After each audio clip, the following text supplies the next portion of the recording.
हम लोग class 10th 2025 के मैथ के ऑब्जेक्टिव का अध्ययन करेंगे, जिसमें से 100% क्वेश्चन आपके एग्जाम में आएगा ही आएगा। ठीक है, तो वीडियो को अंत तक जरूर देखिए। बहुत ही इंपॉर्टेंट क्वेश्चन लिए हैं और ये सब इंपॉर्टेंट क्वेश्चन है और प्रीवियस ईयर का ही क्वेश्चन है, तो ये आएगा ही। ठीक है, चलिए इसमें देखते हैं। देखिए इसमें क्वेश्चन नंबर 18 में दिया हुआ है। हम इसमें गेस करके क्वेश्चन को लिए हैं। सभी चैप्टर से क्वेश्चन आपको देखने को मिलेगा और बहुत ही इंपॉर्टेंट केवल पूछा हुआ क्वेश्चन मिलेगा, तो इसको एक बार ज़रूर आप लोग देख जाइए।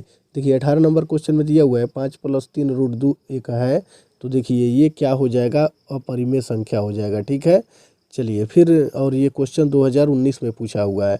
19 नंबर क्वेश्चन में निम्नलिखित में से कौन अभाज्य संख्या नहीं है, तो देखिए इसका सही उत्तर ऑप्शन नंबर सी हो जाएगा √25, क्योंकि इसका वर्गमूल 5 हो जाएगा और ये परिमेय संख्या हो जाएगा। √31 जो है ये भी अभाज्य होगा, √13 भी अभाज्य होगा और √7 भी अभाज्य होगा। 20 नंबर क्वेश्चन में निम्नलिखित में से कौन परिमेय संख्या है, तो इसका सही उत्तर हो जाएगा ऑप्शन नंबर सी, क्योंकि √2 से √2 कट जाएगा तो बचेगा क्या, 2, और यही परिमेय संख्या हो जाएगा। बाकी ये सब इस टाइप का अगर क्वेश्चन देखने को मिल जाए तो ये सभी अपरिमेय संख्या हो जाएंगे। 21 नंबर क्वेश्चन में है अपरिमेय संख्या का दशमलव प्रसार होगा, तो इसका सही उत्तर हो जाएगा ऑप्शन नंबर बी, अशांत। ठीक है, यहाँ अपरिमेय पूछा हुआ है, दिया हुआ है कि मस ए बी का ए बी गुने लस ए बी बराबर होगा। तो देखिए अगर किसी दो संख्याओं का मस और लस दे तो क्या हो जाएगा, ऑप्शन नंबर सी, ए गुने बी हो जाएगा।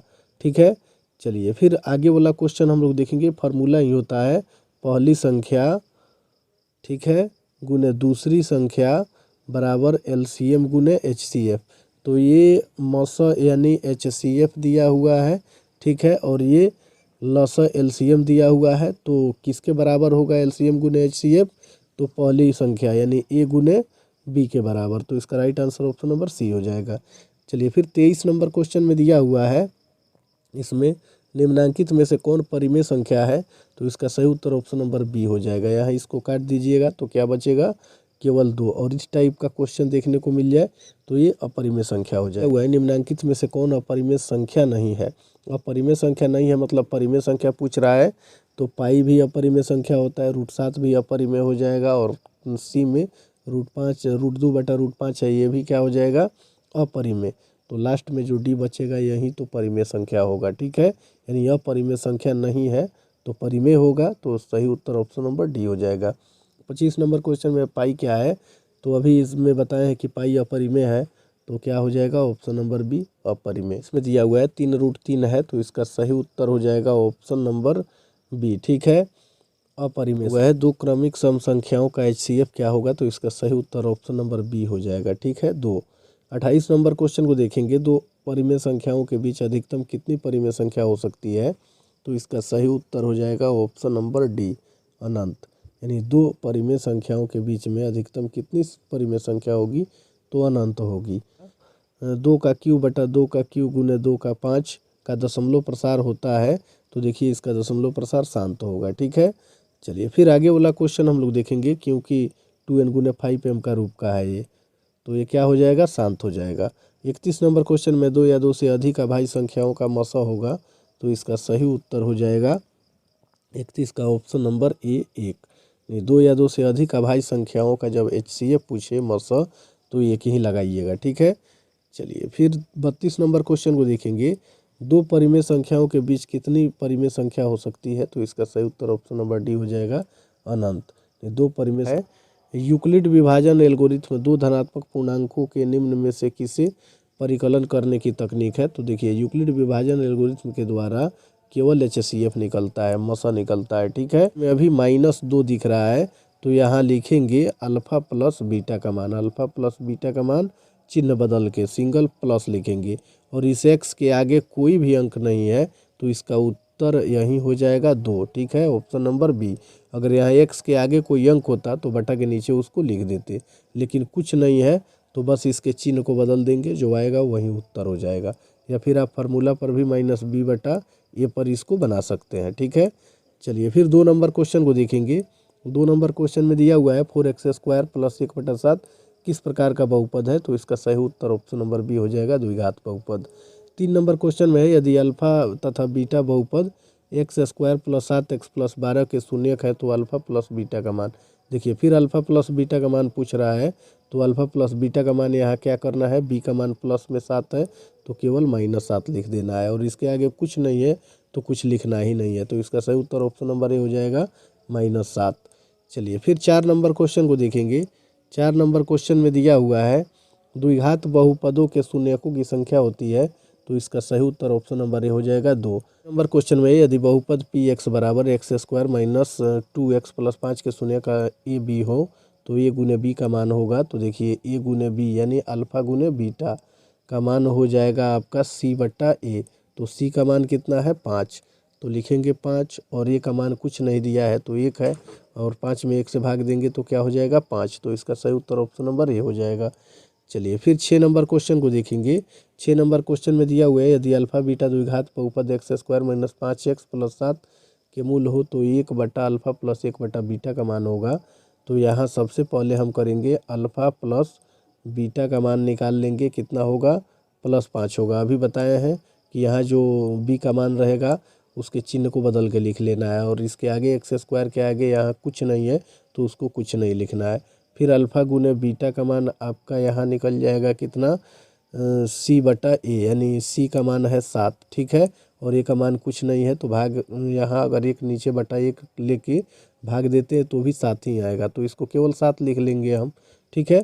अब इसको हल कर देंगे, 1 बट्टा अल्फ़ा प्लस 1 बट्टा बीटा बराबर होगा अल्फ़ा बीटा, और यहाँ आपका हो जाएगा बीटा प्लस अल्फ़ा, ठीक है।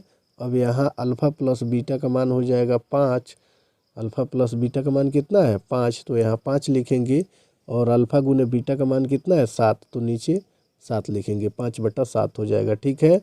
देखिए 5 बट्टा 7 हो जाएगा, यहाँ इसमें दिया हुआ है 5 बट्टा 7, ऑप्शन नंबर बी में दिया हुआ है, ठीक है।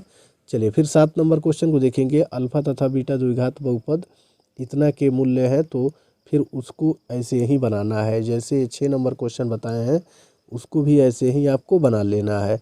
तो यहाँ अल्फ़ा प्लस बीटा का मान, अल्फ़ा प्लस बीटा का मान यहाँ चिन्ह इसको बदल के लिखेंगे -2 हो जाएगा, और अल्फ़ा गुने बीटा का मान हो जाएगा केवल 3, ठीक है, लास्ट वाला है। यहाँ अगर कोई अंक रहेगा तो बट्टा के नीचे लिखेंगे, कुछ नहीं है तो केवल लास्ट वाला सी का मान लिख देंगे, ठीक है।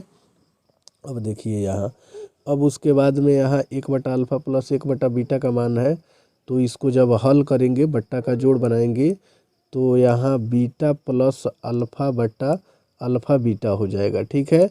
तो अल्फ़ा प्लस बीटा का मान -2 है, और बटा अल्फ़ा बीटा का मान कितना है 3, तो -2 बटा 3 इसका उत्तर हो जाएगा। देखिए इसमें कहीं दिया हुआ होगा -2 बटा 3, ऑप्शन नंबर बी इसका उत्तर हो जाएगा। चलिए फिर आगे वाला क्वेश्चन हम लोग देखेंगे। क्वेश्चन नंबर 8 में दिया हुआ है द्विघात बहुपद एक्स स्क्वायर माइनस 3 के शून्यक होंगे, तो एक्स स्क्वायर माइनस 3 दिया हुआ है बराबर 0, या एक्स स्क्वायर बराबर हो जाएगा 3। अब एक्स का मान निकालेंगे तो ये रूट में चला जाएगा 3 प्लस माइनस, ठीक है। तो रूट में plus minus 3 option number B में दिख रहा है, ठीक है। एक बार माइनस में √3 ये होगा, और एक बार सिंगल √3 हो जाएगा, ठीक है। चलिए फिर 9 नंबर क्वेश्चन को देखेंगे। 9 नंबर क्वेश्चन भी आप लोग ऐसे ही बना लीजिएगा। इसमें दिया हुआ है अल्फ़ा बीटा का द्विघात बहुपद x square minus 3x plus 5 के मूल है, तो 1 बटा अल्फ़ा प्लस बीटा का मान होगा। तो पहले अल्फ़ा प्लस बीटा का मान यहाँ लिखेंगे, इसके चिन्ह को बदल करके लिखेंगे, ठीक है। 3 हो जाएगा, माइनस में 3x है तो सिंगल 3 हो जाएगा, प्लस में और अल्फ़ा बीटा का मान लिख लेंगे सिंगल 5 हो जाएगा, क्योंकि यहाँ कोई अंक दिया ही नहीं है एक्स स्क्वायर के आगे, तो 5 हो गया। अब इसको जब से हल कीजिएगा, बट्टा का जोड़ बनाइएगा, तो ये बीटा में 1 से गुना करिएगा तो बीटा हो जाएगा, कितना हो जाएगा बीटा। अब प्लस अल्फ़ा में 1 से गुना करिएगा तो अल्फ़ा हो जाएगा। अब बटा इन दोनों को गुना कर दीजिए अल्फ़ा बीटा, ठीक है। अब यहाँ इसका मान भर दीजिए, दोनों का मान देखिए यहाँ 3 दिया हुआ है, तो 3 और बटा अल्फ़ा बीटा का मान कहाँ दिया हुआ है, यहाँ 5 दिया हुआ है, ठीक है। तो यहाँ 5 लिख देंगे, 3 बटा 5 हो जाएगा, तो ऑप्शन नंबर ए में दिख रहा है, ठीक है। चलिए फिर 10 नंबर क्वेश्चन को देखेंगे। 10 नंबर क्वेश्चन में द्विघात बहुपद x square plus 3x plus 2 के शून्यक होंगे, तो इसको निकालने के लिए करना क्या है, इस 2 को गुणनखंड कर देना है। दो को गुणनखंड करेंगे तो 2 गुने कितना करेंगे 1, तो 2 में 1 से गुना करने पर 2 हो जाएगा, और 2 और 1 को जोड़ेंगे तो कितना आ जाएगा 3 आ जाएगा। ठीक है, अब यहाँ क्वेश्चन में हम बताए थे कि प्लस वाला बी का मान प्लस में है तो माइनस कर देंगे, और सी का भी मान माइनस में हो जाएगा, और इसमें जो बड़ा है, बड़ा 2 है तो 2 यहाँ लिखेंगे, और ये 1 है तो यहाँ 1 लिखेंगे। -2 और -1 इसका उत्तर हो जाएगा। ठीक है, तो -2 और -1 इसमें किस में दिख रहा है, -2 -1 ऑप्शन नंबर डी हो जाएगा। ठीक है, चलिए फिर आगे वाला क्वेश्चन हम लोग देखेंगे। क्वेश्चन नंबर 11 में दिया हुआ है कौन रेखीय बहुपद व्यंजक है, तो इसका सही उत्तर हो जाएगा ऑप्शन नंबर ए। ठीक है, 2x - 2, बाकी ये सभी द्विघात बहुपद है और ये त्रिघात बहुपद है। तो रेखीय या रैखिक बहुपद जिसमें x में कोई भी पावर न दिखे, यहाँ जो x है इसमें कोई भी पावर नहीं है, तो ये रैखिक या रेखीय बहुपद होता है। चलिए फिर आगे वाला क्वेश्चन हम लोग देखेंगे। क्वेश्चन नंबर 13 में दिया हुआ है कि बहुपद x² - 4x + 1 के मूलों का योग होगा। तो देखिए मूलों का योग, यहाँ जो b का मान है ना -4x दिख रहा है, बस इसको प्लस में कर देना है तो क्या हो जाएगा 4 हो जाएगा। और अगर यहाँ x² के आगे कोई अंक रहता, मान लीजिए 2 रहता, तो b का मान प्लस में 4 लिखते और इस 2 को यहाँ बट्टा में कर देते, 2 दूनी 4 2 आ जाता। लेकिन यहाँ तो कोई अंक है ही नहीं, तो केवल ये माइनस में जो दिखेगा b का मान तो प्लस में कर देंगे, और प्लस में रहेगा तो माइनस में कर देंगे, मूलों का योग। ठीक है, चलिए फिर आगे वाला क्वेश्चन हम लोग देखेंगे। एक घात वाला बहुपद कहलाता है तो रैखिक बहुपद कहलाता है। चलिए फिर अब दो चर वाले रैखिक समीकरण को देखेंगे। ठीक है, देखिए अभी तक हम लोग देख लिए हैं वास्तविक संख्या पहला चैप्टर का, दूसरा द्विघात बहुपद वो भी हम लोग कंप्लीट कर लिए, तीसरा है दो चर वाला रैखिक समीकरण। इसमें दिया हुआ है समीकरण x + y = 6 के कितने हल हो सकते हैं, तो अनंत होगा। देखिए कैसे होगा, मान लीजिए कि x का मान आप 0 रखते हैं, कभी 1 रखिएगा, कभी 2 3 4 ऐसे ही करके अनंत संख्या रख सकते हैं, इसकी गिनती नहीं होगी। ठीक है, या फिर ऐसे ही y का मान भी आप 0 रख सकते हैं, तो x का मान निकलेगा, y का मान कभी 0 कभी 1 कभी 2 कभी 3, इस प्रकार इतना मान यहाँ रखा जा सकता है कि उसकी गिनती नहीं हो सकती है। तो इसके कितने हल होंगे, अनंत, ऑप्शन नंबर सी। चलिए फिर 2 नंबर क्वेश्चन में दिया हुआ है एक रैखिक समीकरण का घात होगा, तो इसका सही उत्तर ऑप्शन नंबर सी हो जाएगा 1। रैखिक समीकरण का घात कितना होता है, 1 होता है। ठीक है, और द्विघात बहुपद का घात कितना होता है, 2। क्वेश्चन में देखेंगे दो रैखिक समीकरण a1x + b1y + c1 है तथा a2x + b2y + c2 = 0 है, तो a1/a2 बराबर b1/b2 बराबर नहीं c1/c2, तो आलेख कैसा होगा। तो देखिए इसका सही उत्तर ऑप्शन नंबर ए हो जाएगा विरोधी। 4 नंबर क्वेश्चन में है अद्वितीय हल वाला युगपत रैखिक समीकरण कहलाता है, तो इसका सही उत्तर ऑप्शन नंबर बी हो जाएगा अविरोधी। 5 नंबर क्वेश्चन में है असंगत समीकरण के युग्म का हल होता है, तो इसका सही उत्तर हो जाएगा 5 का ऑप्शन नंबर ए, इनमें से कोई नहीं। ठीक है, ये बहुत इंपॉर्टेंट है, सब एग्जाम में पूछा हुआ है, इसको देख लेना है। चलिए फिर आगे वाला क्वेश्चन में दिया हुआ है आश्रित समीकरणों के युग्म का हल क्या होगा, तो इसका सही उत्तर ऑप्शन नंबर सी हो जाएगा अनगिनत हल। चलिए फिर 7 नंबर क्वेश्चन में देखेंगे विरोधी समीकरण युग्म में कितने हल होते हैं, तो इसका सही उत्तर ऑप्शन नंबर ए हो जाएगा कोई हल नहीं होता है।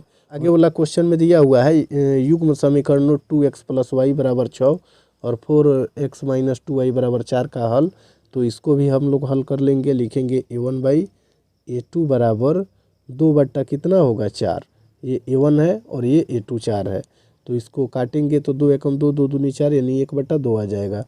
फिर b1/b2 हो जाएगा, तो इसमें b1 का मान हो जाएगा 1, सिंगल y दिया है कुछ नहीं है तो 1 हो जाएगा, और b2 का मान कितना हो जाएगा -2, यानी यहीं पर पता चल जा रहा है कि ये a1/a2 बराबर नहीं है b1/b2 के। यहाँ 1/2 आ रहा है और यहाँ आ रहा है 1/-2। ठीक है, अद्वितीय हल हो जाए। समांतर श्रेणी में अब हम लोग क्वेश्चन को देखेंगे, उसमें उसी टाइप का उतना क्वेश्चन कंप्लीट कर लीजिएगा, 100% उस टाइप का क्वेश्चन आपको देखने को मिलेगा ही। फिर समांतर श्रेणी में क्वेश्चन नंबर 1 को देखेंगे, निम्नलिखित में से कौन समांतर श्रेणी है। तो समांतर श्रेणी चेक करने के लिए इसमें करेंगे क्या, ये दूसरे में से पहले वाले को घटा लेंगे, फिर तीसरे वाले में से इसके आगे वाला, फिर इसके पीछे वाला में से इसको घटा लेंगे। अगर सबको घटाने पर मान एक ही जैसा निकल जाएगा तो समांतर श्रेणी का पद हो जाएगा। तो ऑप्शन नंबर बी इसको बना के चेक कर लीजिएगा, यही इसका उत्तर हो जाएगा। 2 नंबर क्वेश्चन में एपी दिया हुआ है 4, 10, 16, 22, 28 का सार अंतर होगा। तो इस टाइप का क्वेश्चन 100% क्वेश्चन आपको देखने को मिलेगा एग्जाम में। इसमें करना क्या होता है कि पीछे वाला में से आगे वाला को घटा देंगे, यानी पीछे 10 दिया हुआ है, इसमें से 4 को घटा देंगे तो कितना आ जाएगा 6। तो इसका right answer option number B हो जाएगा। बस ऐसे ही आपको डी का मान निकालना है, जिसे सारवंतर कहा जाता है। चलिए फिर 3 नंबर क्वेश्चन को देखेंगे। 3 नंबर क्वेश्चन में है, जब किसी अनुक्रम के पद किसी नियम के तहत लिखे जाते हैं तब उसको कहते हैं या उसे कहते हैं, तो इसे श्रेणी कहते हैं। ठीक है, इसको याद करना है, कर लेना है, ये 2015 में आया हुआ था। चलिए फिर 4 नंबर क्वेश्चन में है कि AP 2, 7, 12 का 10वां पद होगा। तो देखिए जिसमें वा लगा रहता है n का मान होता है, किसका मान होता है n का, n बराबर 10, और पहला जो लिखा होता है अंक वो a का मान होता है। a का मान कितना दिया हुआ है 2, और d का मान निकालने के लिए ये 7 में से 2 घटा देंगे, यानी पीछे वाला में से आगे वाला को। तो 7 में से 2 घटाएंगे तो d का मान कितना निकल जाएगा 5। अब इसको इस फार्मूला पर भर देंगे, a plus n-1 into D. अब यहाँ a का मान लिखेंगे 2 और प्लस n का मान कितना है 10 और -1, और d का मान कितना है 5। अब इसको हल कर देंगे तो n का मान निकल जाएगा। तो ये 10 में से 1 माइनस करेंगे 9, 9 पचे कितना हो जाएगा 45, 45 में 2 जोड़ेंगे 47, इसका राइट आंसर हो जाएगा। चलिए फिर आगे वाला क्वेश्चन हम लोग देखेंगे। 5 नंबर में है, समांतर श्रेणी -3 -1/2, 2 का 11वां पद। ठीक क्वेश्चन नंबर 4 के आधार पर इसको बना लेना है। ए का मान हो जाएगा -3 और डी का मान 1 में से 3 को घटा के लिख लेना है, और n बराबर कितना हो जाएगा 11, और जो फार्मूला है a plus n-1 into D पर, इस पर आप लोग हल कर लीजिएगा, आंसर आ जाएगा। देखिए इसमें दिया हुआ है इस क्वेश्चन में 1/3, 5/3, 9/3, 13/3 का सार अंतर होगा। तो इसमें से पीछे वाला में से आगे वाला घटा लेंगे, 5/3 में से माइनस करेंगे 1/3 को, यानी दूसरे वाला में से पहले वाला क्या होगा घट जाएगा। तो यहाँ आ जाएगा 3 और यहाँ 5 माइनस हो जाएगा 1, यानी 4/3। ऑप्शन नंबर सी सही हो जाएगा। चलिए फिर आगे हम लोग देखेंगे त्रिभुज से क्वेश्चन। त्रिभुज से संबंधित क्वेश्चन को देखेंगे। क्वेश्चन नंबर 1 में दिया हुआ है, 2 समरूप त्रिभुजों की भुजाएं 4:5 के अनुपात में है, इन त्रिभुजों के क्षेत्रफलों का अनुपात होगा। तो इसमें करेंगे क्या, ये क्वेश्चन ही गलत दिया हुआ है, 4 अनुपात होना चाहिए 9। ठीक है, तभी जाके इसमें से ऑप्शन सही हो पाएंगे। तो इसको स्क्वायर करेंगे 4 को, तो 4 का स्क्वायर हो जाएगा 16 और 9 का स्क्वायर हो जाएगा कितना 81। अगर ये 5 पर बनाएंगे तो इसमें कोई ऑप्शन ही नहीं है। तो 4 अनुपात कितना रहेगा 9, यानी इस टाइप का क्वेश्चन उसमें गलत नहीं मिलेगा आपको, ये टाइपिंग में मिस्टेक हुआ है, किताब का क्वेश्चन है। तो इस टाइप का जब भी क्वेश्चन आए तो आपको वही करना है कि जो पहले वाला क्षेत्रफल जब पूछे तभी पहले वाला का स्क्वायर देखेंगे कि किस में है, और फिर अनुपात के बाद वाला का स्क्वायर देखेंगे किस में है। तो 4 का स्क्वायर 9 हो जाए, 4 का स्क्वायर 16 हो जाएगा और 9 का स्क्वायर 81 हो जाएगा। चलिए फिर आगे वाला क्वेश्चन हम लोग देखेंगे निर्देशांक ज्यामिति में। अब निर्देशांक ज्यामिति में बहुत इंपॉर्टेंट है, इसमें से 100% क्वेश्चन आपको देखने को मिलेगा। देखिए क्वेश्चन नंबर 1 में दिया हुआ है कि बिंदु -1 और 3 तथा -5, 7 के बीच की दूरी होगी। तो दूरी सूत्र बराबर होता है √x2 - x1 का होल स्क्वायर और प्लस y2 - y1 का होल स्क्वायर। ये √x2 का मान हो जाएगा -5, कितना हो जाएगा -5, और -x1 का मान हो जाएगा -1। तो इसमें का माइनस और ये माइनस मिलके प्लस हो जाएगा, और एक है तो ऐसे ही लिख देंगे, स्क्वायर लगा देंगे। फिर प्लस y2 का मान हो जाएगा कितना 7, और माइनस y1 का मान कितना हो जाएगा 3, इसको स्क्वायर कर देंगे। अब यहाँ रूट अंडर में लिखेंगे, इसमें से प्लस माइनस, माइनस में 5 और प्लस में 1 है, तो एक घट के कितना हो जाएगा -4, कितना हो जाएगा -4, स्क्वायर है तो स्क्वायर लगा देंगे। फिर प्लस 7 में से 3 को माइनस करेंगे तो 4 होगा, इसको भी स्क्वायर कर देंगे। अब यहाँ -4 का स्क्वायर करेंगे तो रूट अंडर कितना हो जाएगा 16, और फिर 4 का स्क्वायर 16 हो जाएगा। अब इसको जोड़ेंगे तो रूट अंडर कितना हो जाएगा 32। अब 32 रूट अंडर हो जाएगा तो इसको निकाल देंगे। 32 को क्या करेंगे, रूट अंडर 32 आया हुआ था तो 32 का LCM निकाल देंगे। 2 से 16 दूना 32 कट जाएगा, फिर 2 से 8 दूना 16, फिर 2 से 4 दूनी 8 हो जाएगा, फिर 2 से 2 दूनी 4 और 2 एकम 2 हो जाएगा। अब इसको रूट के अंदर लिख देंगे, ठीक है। तो रूट के अंदर लिखेंगे तो जोड़ा जिसका जिसका लग जा रहा है वो सब क्या चला जाएगा, रूट के बाहर, यानी 2 गुने 2 हो जाएगा। और रूट के अंदर क्या बचेगा, सिंगल 1 2 बचेगा। तो 2 दूनी 4 रूट कितना हो जाएगा, 2, ऑप्शन नंबर ए हो जाएगा। चलिए फिर यहाँ क्वेश्चन नंबर 2 में हम लोग देखेंगे। 2 नंबर क्वेश्चन में दिया हुआ है कि बिंदु 4 - 5 के मूल बिंदु से दूरी क्या होगी। तो जब भी क्वेश्चन में मूल बिंदु से दूरी पूछे और एक ही मान दिया रहे तो इसमें कुछ नहीं करना है, लिखना है रूट अंडर पहले वाला का स्क्वायर, यानी पहले 4 है तो 4 का स्क्वायर, और फिर प्लस बाद वाला कितना दिया हुआ है -5, इसका स्क्वायर कर देना है। तो यहाँ हो जाएगा रूट अंडर 4 का 16 और 5 का स्क्वायर हो जाएगा 25। 16 25 को जोड़ेंगे तो 6 5 हो जाएगा, 11 का 1 रूट अंडर, और फिर 2 1 3 1 4 41 root under 41, option number A में दिया हुआ है, ठीक है। चलिए फिर क्वेश्चन नंबर 3 में दिया हुआ है कि एक अक्ष से बिंदु P -3 6 की दूरी होगी। तो फिर एक अक्ष से दूरी पूछ रहा है तो इसका हो जाएगा 6, ठीक है, ऑप्शन नंबर सी। यानी एक अक्ष से जब बिंदु P का -3 6 का दूरी पूछे तो क्या हो जाएगा, y का मान हो जाएगा। अगर यहाँ y अक्ष से पूछ ले, ठीक है, y अक्ष से, तो x का वैल्यू लिख दीजिएगा -3, ठीक है। चलिए फिर 4 नंबर क्वेश्चन को देखेंगे। 4 नंबर क्वेश्चन में दिया हुआ है कि बिंदु -4 3 किस पाद में है। तो देखिए पहले माइनस में है और बाद में प्लस में है, तो ये किस चतुर्थांश में आता है, द्वितीय चतुर्थांश में आता है, और पहला चतुर्थांश में प्लस प्लस आता है। इसमें क्वेश्चन देखने को मिल ही जाएगा। क्वेश्चन में देखेंगे बिंदु 4 - 3 किस चतुर्थांश में है। तो देखिए पहले प्लस और बाद में माइनस है तो चतुर्थांश में हो जाएगा, ठीक है। 7 नंबर क्वेश्चन में मूल बिंदु का निर्देशांक है, तो इसका सही उत्तर ऑप्शन नंबर बी हो जाएगा 0 0। 8 नंबर क्वेश्चन में बिंदु 2 3 एवं -2 3 के बीच की दूरी क्या होगी। तो दूरी सूत्र पर इसको हल करिएगा तो इसका उत्तर आ जाएगा ऑप्शन नंबर बी 4, ठीक है। चलिए फिर आगे वाला क्वेश्चन हम लोग देखेंगे।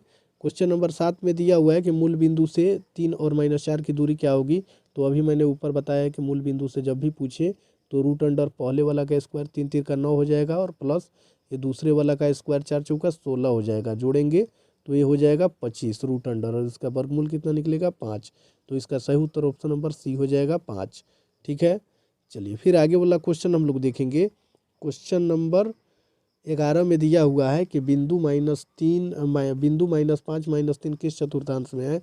तो देखिए दोनों इसमें माइनस में जब दिखे तो ये तृतीय चतुर्थांश होता है। 12 नंबर क्वेश्चन में है -4 - 6 किस चतुर्थांश में है। तो ये भी तृतीय चतुर्थांश में होगा, ठीक है।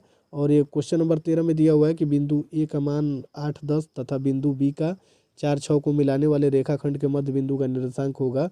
तो मध्य बिंदु का निर्देशांक निकालने के लिए ये पहले वाला दोनों जोड़ देंगे, यानी 8 प्लस हो जाएगा 4 और बटा 2 कर देंगे, तो 8 4 हो जाएगा 12, 12 में 2 से भाग देंगे कितना आएगा 6, यानी एक 6 निकल गया, ठीक है। तो इसमें देखेंगे मात्र 6 ऑप्शन में पहले किस में है, पहले ऑप्शन नंबर ए में है, तो इसी को लगा देंगे, ठीक है। या फिर इसको भी जोड़ के देख लेंगे, 10 4 16 होगा, 16 का आधा कितना होगा 8, तो यह हो जाएगा ऑप्शन नंबर ए इसका सही उत्तर। फिर 14 नंबर क्वेश्चन में पूछा हुआ है किसी बिंदु -4 -7 में y का नियामक मान है। तो इसमें y का मान -7 हो जाएगा, ठीक है। अगर x का पूछे तो -4 हो जाएगा। इसमें पूछा है कि y का मान, तो यहाँ x का पूछ ले तो -4 हो जाएगा, ठीक है। चलिए फिर 15 नंबर क्वेश्चन में दिया हुआ है कार्तिकीय तल में स्थित बिंदु 8 - 9 की कोटि होगी। तो कोटि इसमें -9 होगी, ठीक है। और भुज का मान पूछे तो 8 हो जाएगा, तो ऑप्शन नंबर सी हो जाएगा इसका सही उत्तर। और ये सभी प्रीवियस ईयर का ही क्वेश्चन है। 16 नंबर क्वेश्चन में बिंदु -10 6 तथा 10 - 6 को मिलाने वाले रेखाखंड के मध्य बिंदु का नियामक होगा। तो मध्य बिंदु का नियामक -10 + 6, यानी इन दोनों को जोड़ेंगे 2 से भाग दे देंगे, तो इसमें से घटाएंगे तो कितना आ जाएगा -4 और बटा 2 -2 आ जाएगा। तो -2 इसमें दिख रहा है ऑप्शन नंबर डी में, ठीक है। पहले देखिए -2 आया था, -2 किसी में नहीं है, पहले किस में है, डी में, ऑप्शन नंबर, तो डी ही इसका उत्तर हो जाएगा। चलिए फिर 17 नंबर क्वेश्चन को देखेंगे। इसमें दिया हुआ है y अक्ष पर स्थित किसी बिंदु x का नियामक होगा। तो y अक्ष पर किसी बिंदु x का नियामक होता है 0। अगर x अक्ष पर y का पूछे तो भी 0 हो जाएगा। 18 नंबर क्वेश्चन में बिंदु 2 3 एवं 4 1 के बीच की दूरी होगी। तो दूरी सूत्र से इसको हल कर लीजिएगा, ठीक है। और ऑप्शन नंबर शायद ए ही इसका सही हो जाएगा, 2√2 इकाई। चलिए फिर 19 नंबर क्वेश्चन में दिया हुआ है कि बिंदु -3 -5 और बिंदु 0 4 के बीच की दूरी होगी, तो इसको भी दूरी सूत्र के आधार दूरी सूत्र पर हल कर लीजिएगा। इसका आंसर भी ऑप्शन नंबर सी शायद निकल जाना चाहिए, 3√10। ठीक है, उसको कंप्लीट कर लीजिएगा, नहीं तो वीडियो बहुत लंबा हो जाएगा जब हल करके बताएंगे तो। 20 नंबर क्वेश्चन में किसी बिंदु की वाई अक्ष से दूरी उस बिंदु का कहलाता है, तो इसका सही उत्तर ऑप्शन नंबर बी हो जाएगा, एक्स निर्देशांक। और एक्स अक्ष से उस बिंदु का पूछे तो क्या हो जाएगा, वाई निर्देशांक। इसको भी याद रखना है, वहाँ यहाँ वाई अक्ष से पूछा है तो एक्स निर्देशांक होगा, और एक्स अक्ष से पूछेगा तो फिर वाई निर्देशांक हो जाएगा। चलिए फिर 21 नंबर क्वेश्चन को देखेंगे। 21 नंबर क्वेश्चन में पूछा हुआ है, यदि किसी बिंदु की एक्स अक्ष से दूरी उस बिंदु का कहलाता है, तो इसका सही उत्तर ऑप्शन नंबर सी हो जाएगा, कोटि।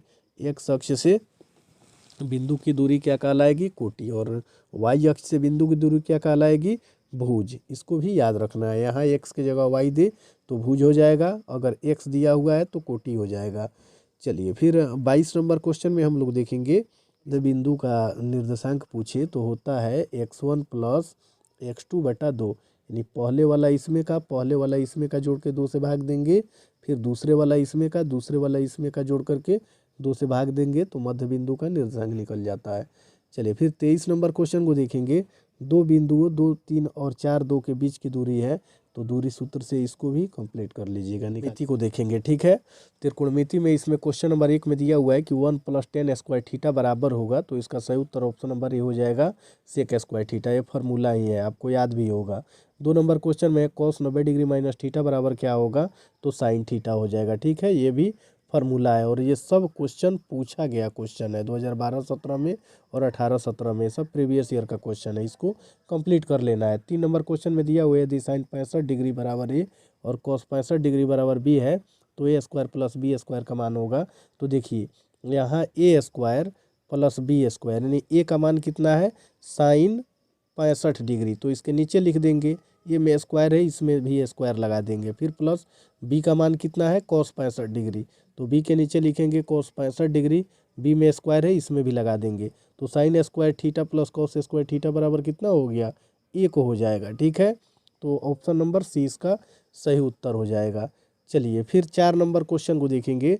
इसमें दिया हुआ है tan π/2 का मान होगा, तो देखिए tan पाई का मान त्रिकोणमिति में होता है 180/2, इसको काटेंगे तो 90 हो जाएगा, यानी tan 90 का मान कितना होता है, tan 90 का मान हो जाएगा अनंत। ठीक है, चलिए ऑप्शन नंबर डी में दिया हुआ है tan 90 का मान। चलिए फिर आगे वाला क्वेश्चन हम लोग देखेंगे। 5 नंबर क्वेश्चन में 1/√3 बराबर होगा, तो 1/√3 किसके बराबर होता है, tan 30 डिग्री के बराबर होता है। ठीक है, मान भी आपको याद होगा। चलिए फिर 6 नंबर क्वेश्चन में देखेंगे, sec square theta minus tan square theta बराबर क्या होता है, तो 1 होता है, ऑप्शन नंबर ए हो जाएगा। 7 नंबर क्वेश्चन में सेक स्क्वायर थीटा -1 बराबर है, तो इसका सही उत्तर हो जाएगा option number C, tan square theta. ठीक है, चलिए फिर आगे वाला क्वेश्चन हम लोग देखेंगे। 8 नंबर क्वेश्चन में दिया हुआ है साइन π/4 माइनस कॉस π/4, तो फिर इसको बनाएंगे यहाँ, 1 मिनट, इसको यहाँ बनाएंगे। 8 नंबर क्वेश्चन में लिखेंगे साइन पाई का मान होता है 180/4 माइनस फिर कॉस पाई का मान होता है 180/4। अब 4 से यहाँ भाग देंगे तो ये 45 बार में कट जाएगा। ठीक है, तो साइन 45 डिग्री निकलेगा, और फिर माइनस कॉस, इसे 180 में 4 से भाग देंगे तो 45, साइन 45 का मान होता है 1/√2, और माइनस कॉस 45 का मान 1/√2। 1/√2 से 1/√2 को माइनस करेंगे तो क्या आएगा, 0। इसका सही उत्तर ऑप्शन नंबर बी हो जाएगा। ठीक है, बी। चलिए फिर ऐसे ही इसको बना लेना है। 9 नंबर क्वेश्चन में है 2 थीटा बराबर पाई बट्टा कितना है, 3, तो 2 थीटा ऐसे ही लिखेंगे, पाई का मान 180 और बटा 3, तो 3 छके 18 हो जाएगा, 60 डिग्री हो जाएगा। ठीक है, 3 छक 18, 6 हो गया, और 0 डालेंगे 60 डिग्री, यानी 2 थीटा बराबर 60 डिग्री है। ठीक है, तो यहाँ 2 थीटा आया हुआ था, 2 थीटा बराबर 60 डिग्री, 2 से 30 बार में कट जाएगा। थीटा का मान कितना निकल गया, 30 डिग्री। ठीक है, अब यहाँ साइन पूछा हुआ है, यानी साइन और थीटा का मान कितना है, 30 डिग्री, तो यहाँ साइन 30 डिग्री का मान हम लोग लिख लेंगे, थीटा की जगह पर 30 लिखेंगे। साइन 30 डिग्री का मान कितना होता है 1/2। ऑप्शन नंबर ए हो जाएगा।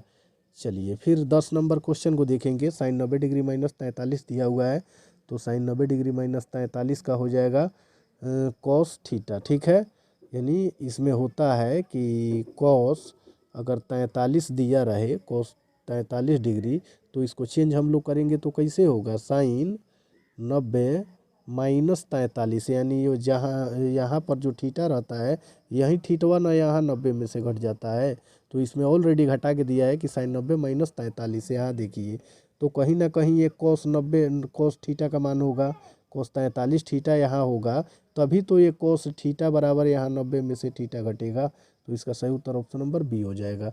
चलिए फिर 11 नंबर क्वेश्चन को देखेंगे। Sine theta plus cos theta का whole square plus sine theta minus cos theta का होल स्क्वायर, तो इसको आप लोग हल करिएगा तो ऑप्शन नंबर डी निकल जाएगा। ठीक है, ए प्लस बी का होल स्क्वायर और ए माइनस बी का होल स्क्वायर पर इसको हल कर दीजिएगा।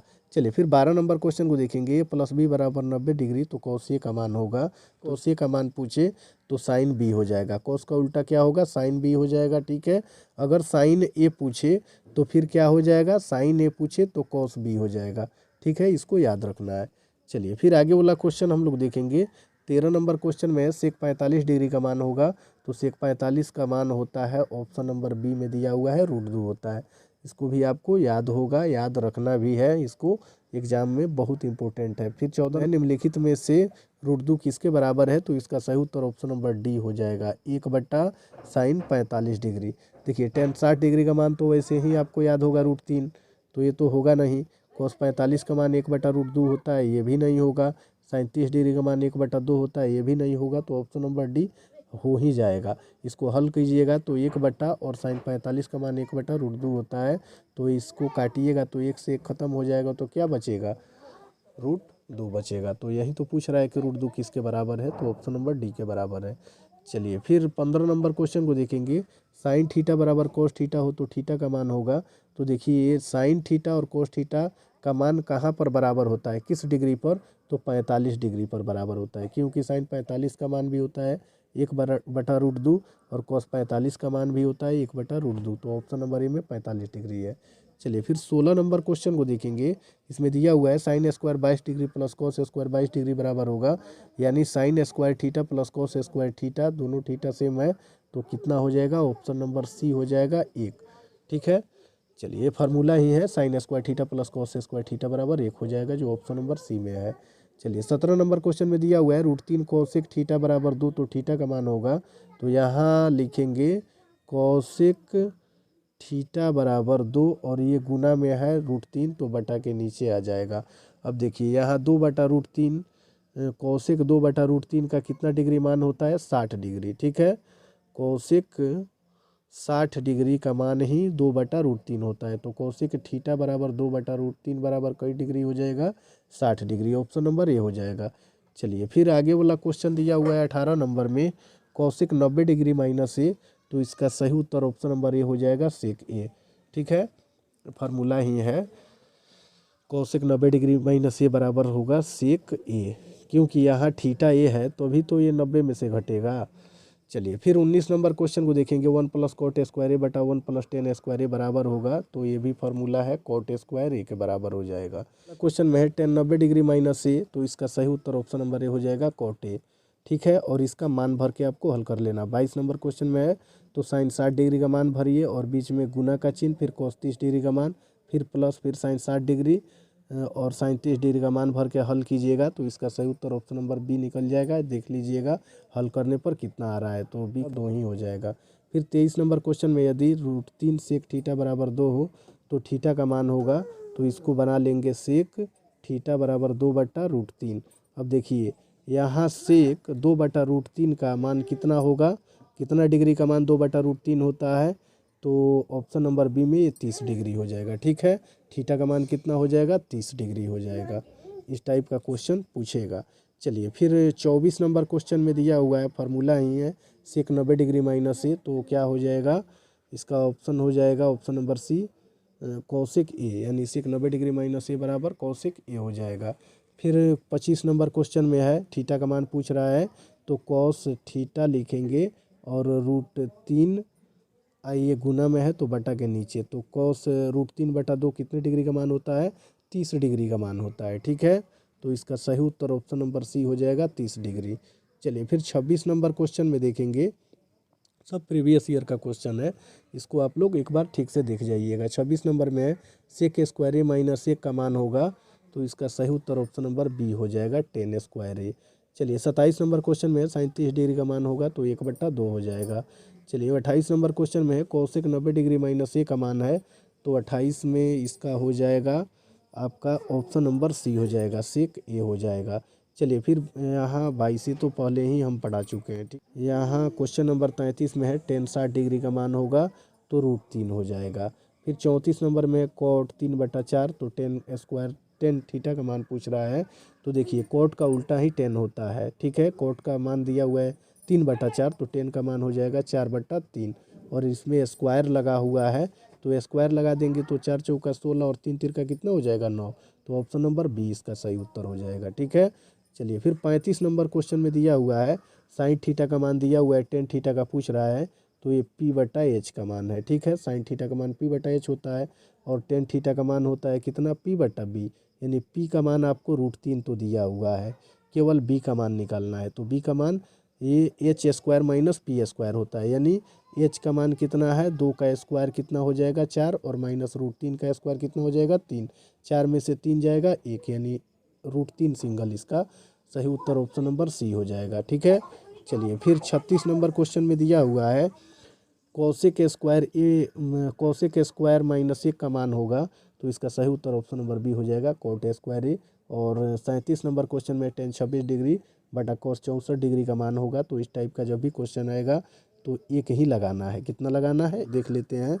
देखिए अगर पूछे कि अधिक बारंबारता वाले वर्ग को क्या कहते हैं, तो इसको क्या कहते हैं, बहुलक कहते हैं। वर्ग अंतराल a माइनस बी का वर्ग चिन्ह पूछे तो a + b/2, यानी जैसे 4 माइनस अगर दिया हुआ है 4 से अगर 8 दिया हुआ है, तो देखिए इसका जो x निकालते हैं हम, उसी को तो वर्ग चिन्ह कहते हैं। तो क्या करते हैं, इन दोनों को जोड़ करके 2 से भाग दे देते हैं, यानी पहला वाला a और दूसरा वाला b/2, तो इसका सही उत्तर ऑप्शन नंबर ए हो जाएगा। ठीक है, इस प्रकार ये क्वेश्चन दिया हुआ है, इसको आप लोग देख लीजिएगा। ठीक है, इसको देख लीजिएगा। चलिए सब लिए थे इसमें, लेकिन टाइम नहीं मिलने की वजह से हम इसको नहीं बता पाए। क्वेश्चन नंबर 1 में है प्रायिकता का अधिकतम मान होगा, तो देखिए प्रायिकता का अधिकतम मान कितना होता है, 1 होता है। किसी असंभव घटना ई की प्रायिकता पी का मान कितना होगा, 0 होगा। असंभव घटना की प्रायिकता 0 होती है। को घटना हो तो पी + पी का मान कितना होता है, दोनों को जोड़ने पर 1 होता है। चलिए फिर इसमें देख लीजिएगा, और इसमें दिया हुआ है किसी निश्चित घटना की प्रायिकता क्या होती है, तो 1 होती है। किसी अनिश्चित घटना की प्रायिकता 0 होती है। किसी घटना की प्रायिकता नहीं हो सकती है तो माइनस में नहीं होती है। किसी घटना ई के लिए पी ई नहीं क्या होगा, तो क्या हो जाएगा, ऑप्शन नंबर ए हो जाएगा। ठीक है, 1 - पी। किसी घटनाओं की प्रायिकताओं का जो कितना होता है, 1 होता है। किसी घटना की प्रायिकता नहीं होती है, माइनस में नहीं होती है। ठीक है।